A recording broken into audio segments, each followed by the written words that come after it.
Knowles Randall Jackson coming correct with a follow rock. Jackson at 17, FSU up 7 at recess. Coach K not happy with Duke's 11 turnovers in the first half. Second half, Duke looking to take the first lead of the night. Duke comes up with a loose ball. Chris Carrawell to Greg Newton. Nothing wrong with a little bump and grind. Newton 6 of 10 shooting, Duke up 1. Kind of like a funky kind of celebration. Tied at 59 under 3 minutes left. Wojciechowski, money on the three. Wojo 6 points on 2 trays. Coach K praying for win number 1500. 4 seconds left, tied at 63. Lamar Greer with the miss. We're going to an extra frame. In overtime, Duke up 1. Mark Chappelle to Newton inside for the hoop. Newton at 21. And then Duke's Carmen Wallace takes over in defense, draws the charging foul on FSU's James Collins. Next possession, Wallace gangsta slaps Greer's three-pointer tip. Wallace also 13 points. Duke wins at 72-66. The Blue Devils now join Kentucky, Kansas, St. John's, and their arch rival. Coach Dickie V's footsteps in Detroit. It was a homecoming for UD's Carl Pickett, too. He played high school ball in Ann Arbor at a game-high 19. And then they pull a little backdoor action to the Titans. Leon Derricks feeds Brian Alexander. Titans led by as much as 8 in the first half and by 2 at the half. Lewis Bullock, however, in the second half, a little dipsy-do, no dunkaroo, but you get the point. It worked. He scored 13. And then Mo Taylor on the baseline. Smooth. 15-6 run to start the second half. Taylor led Michigan with 17. Then off a missed free throw, pitch up to the tractor. Steve Fisher enjoys what he's seeing right there. A little clap as Michigan goes on a victory, 75-59. Traylor drew his 4th foul with 8 minutes remaining, but scored 5 of his 9 points after that. He finished with 9 points, 12 boards. Michigan dominated the boards, 49-28, including a 33-18 advantage on the defensive glass. Number 9, Iowa State hosting Tennessee Martin. It's because Tennessee Williams and Mary couldn't make it. Kelvin Cato did. He blocks Ryan DeMichael there, and then Joe Crumby crumbles. Cato shutting down the Skyhawks. B.J. Nelson turned away likewise by Cato. 4 blocks in the night. Just 25-19 Cyclones at the half. Finally some offense in the second. J.C. Holloway had 10 points. Then Jedrick Willoughby from 3-point range. He had 4 of those in the night for 16 points. Iowa State 57-36. So the 9th-ranked Xavier Grubin. Gary Lumpkin falling down 3, as cool as the other side of the pillow. He was 5 of 9 from deep. And then Lenny Brown, the star against Cincinnati, makes the steal, keeping it real. Lenny at 17. Second half, more of the same. Lenny Brown, 3-pointer from the corner. Musketeers 9 trays, but Lumpkin was all over the court. Off the steal, Lumpkin will take it by himself. Lumpkin is hardcore now as the Wu-Tang Clan with a hangover. He had 24 points in the night. Xavier wins this one by 16. Musketeers 5-0 start is their best since starting 8-0 4 years ago. Lumpkin boards again and finally puts it in. He had 7 rebounds. It looked like he had all of them on that one play. Tied up 5, but Minnesota would answer. Sam Jacobson drives and dishes to John Thomas for the sweet lay-in. He had 13. Gophers pull within 3. Minnesota would later tie the game at 67. Under 10 to go. If you don't think Eric Washington hits the deep 3, you better act somebody. 3 trays, 14 points. Bama up 3 with 5 seconds left. But the Gophers one last shot. 2.4 seconds remaining. Gophers inbounds to Jacobson for the tie. Jacobson off back. Wrong answer. Bama wins at 70-67. Before Washington's game-winning triple, Kidd was just 3 for. Not done well against Kentucky in recent years since Pitino got there. Kentucky already up 10. This is the story of the night. Indiana turnovers turning into Wildcat points. Allen Edwards off the glass with a foul. Knight a little dazed and confused, and it didn't get any better. Indiana still having trouble. The 21 steals for Kentucky. Edwards. Derek Anderson off the glass. Anderson had 23 by halftime, 8 of 14 shooting. Nothing Knight could do solve the Wildcats. Open on the baseline, it was Edwards for a slam. Knight depressed. Wildcats off and running wild.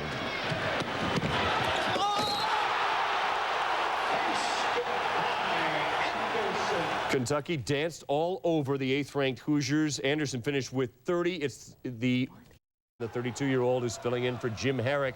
UCLA trying to keep them on a losing record. What a follow by Scott Pollard off the LaFrance miss. Jayhawks opening up with an 8-1 run. UCLA responds. Baseline breaking 3. Jelani McCoy. Bruins back up on top. UCLA was plagued by turnovers there. Kansas going the other way when Toby Bailey lost the handle. Jared Haas, LaFrance glass. 24-4 run. They're led by 19, but a year ago, they were losing by 19 to UCLA, so they know a comeback could happen. They wouldn't let it.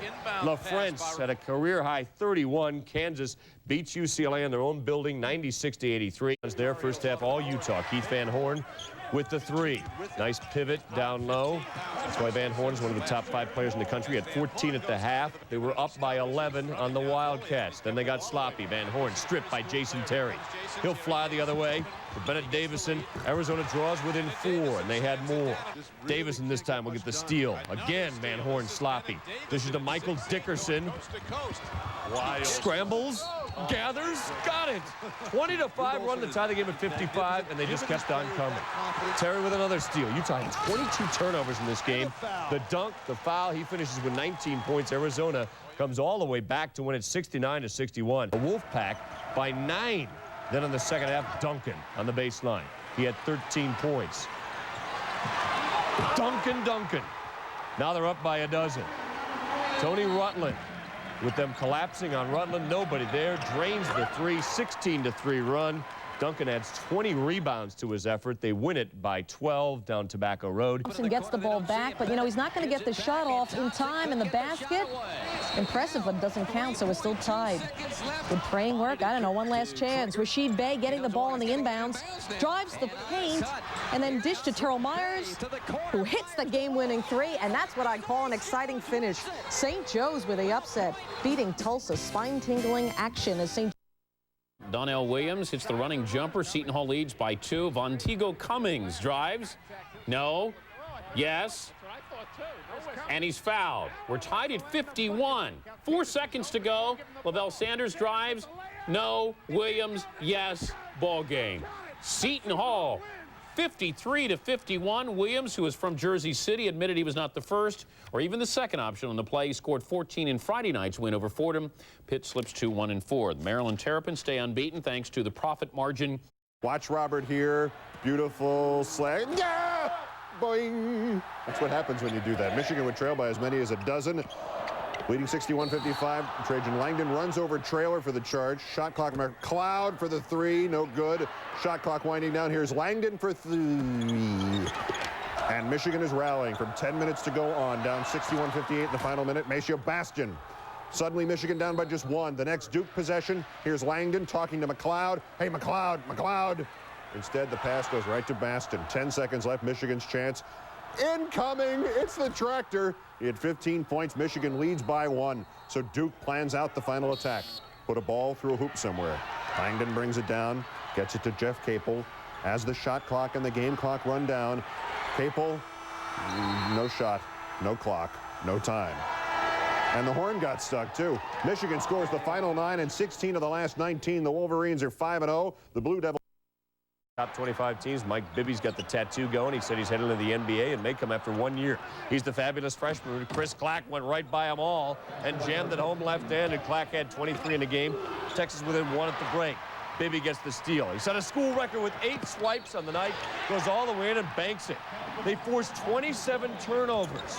Texas fights back, their main weapon. Reggie Freeman, long range.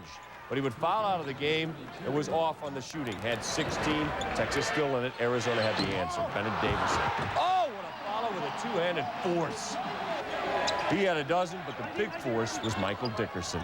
Get the screen, takes out 2 Longhorns, and Dickerson bangs away. He had 3 threes. He had 15 in each half. Yes, he was hot. He finished with 30. Arizona used taking on Wright State, and it was a free-for-all. They would eventually get it back to Anthony Epps, who bangs away the 3 after everybody touches it. They started the game with 5 long-range bombs, played the D, the full-court pressure. They're just toying with Wright State as Mercer hammers down the lob. Then Allen Edwards, a no-look pass to Jamal McGlure. Kentucky galore at Stores, Connecticut, was looking for something to lift them up. How about Danya Abrams? Finished with a dozen points and 8 boards. The Commodores tried to respond. Nice move by Austin Bates. Got his man bewildered. But the Commodores were just down 7 on the road at the break. BC bench let them have it. Mickey Curley fills the lane. Boston College wins at 59-52. Abrams and Dwayne Woodward, who had 15, were the only BC starters. Coach's chair for Jim Maloney, who passed away in the offseason. First half action, Temple sloppy on the offensive end. Chris Cameron gets the ball. Gerald Honeycutt for the slam. Till in on a 9-2 run, then it was all Owls. Sanchez feeds Mark Jackson for the jam. Temple builds a double-figure lead by the break. Then, in traffic, tip the board up. Where is it? Owls end up in the free-for-all. And turning around in the paint is Jackson again. He ends up with 2 dozen. Temple coasts to a 67-49 win. Does it all, cleaning the floor himself. Don't they pay people to do that? His players were cleaning the glass. Keith Booth, the Laron Prophet, Mike Jarvis didn't enjoy it, but the Colonials come back, down 2 in the second. The freshman, Jackson Payne, and the Colonials only lead by 1 later in the second. Maryland back by 4. GW's Darren Green looking to cut it to 1, the block. And then Rodney Elliott to Booth for the driving layup. Booth finished with 29 and 12. Maryland wins 74-68. It's the Terps. Chris Herron, BC transfer, back in his home state of Massachusetts for the first time with Fresno State. Hits the three-pointer, then the Fall River Mass native dishes to Darnell McCulloch for the lay-in. Herron loving. Fresno State up by 10 at the half. More Herron in the second half. The drive kicks it out to Dominic Young for the 3. Herron had 5 assists. Now Herron takes it himself, perhaps traveling just a slight bit, but hey, it's his night. We'll let him get away with it. Finished with 25 points. UMass trying to come back. Edgar Padilla picks up the ball off the block, feeds Carmelo Travieso. UMass with a 9, but too much Herron. This time, Young with the flip pass to Herron. The Bulldogs go on to coast. Smash UMass, 102-81. Herron's return a record-setting one. Fresno State. That's, I guess, on Jerry Springer later, huh? John Celestin takes it for Villanova. He had 10 points. Penn's Garrett Creets hits from the outside. He had 18, but too much. Tim Thomas and Villanova. The pass to Malik Allen. Nova wins big. 89-62. They scored 50 points in the paint. Watching James Posey strike a pose. There's nothing to it. He had 14 points. Now, Xavier in transition. Lenny Brown finished with 12 points. Xavier going inside. TJ Johnson, don't call me TJ Hooker with the 2. Xavier prevails 94-86. 1995 tie score. Reed on the floor as Charles Gillot hits the jumper to win the game for DePaul. 312 days later on this night, Joey Meyer's squad would take an early 6-point lead, but Andre Patterson would dig deep and come correct. Down 3, Reed to Patterson, 3, money. Dre 3 of 4 from 3-land. This is not deja vu. Reed to Patterson, another 3, 19 points for Andre. Reed did not try knocking out Bob Knight. Instead, he KO'd DePaul. I play my enemies like a game of chess. Neal had 21 points. IU rolls 74-57. Hoosiers use an 18-0 run to set this thing off. DePaul going more than 11 minutes without a basket. They also started 3 freshmen. They also hit just 7 baskets in the first half. This is my man Otis, the baseline jumper. Otis finished with 9 points. Then it's Eton Thomas posting up. Eton finishes with 12. Syracuse, Buffalo by the final of 79-45. Syracuse missed 10 of its first 16 shots before pulling away through the first half with a 18-4 run. Todd Bergen scored 12 of his 14 points in the second half. And Rhode Island takes the bragging rights in the Ocean State by Shaq to Byron Scott. Byron just blew up. Oh, Byron, 15 points in 26 minutes. Another look for the old head Byron. Looking like the Byron of show.